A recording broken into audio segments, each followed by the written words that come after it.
Just changed the oil in this 2022 Lexus RX 350 F Sport. I think the gauges are slightly different in this than the other, the non-F Sport models, but I'll show you how to reset that maintenance required light if you just did an oil change. So with your foot off the brake, push the start button twice. And on this screen here on the left, that's where it's going to show you that annoying maintenance required thing. So all you have to do using this keypad here, left, right, and the button, is you scroll over until you get to the little gear.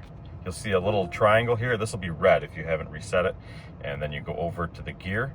You select vehicle settings. So you might have to scroll up or down using the arrow buttons. When you get to vehicle settings, push the center button and it's going to show you can reset the scheduled maintenance or the oil maintenance. So we just did the oil change.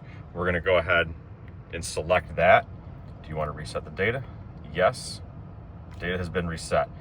From there on out, just start the car and you're good to go. The maintenance light will be gone until you reach whatever mileage you have set to do your oil.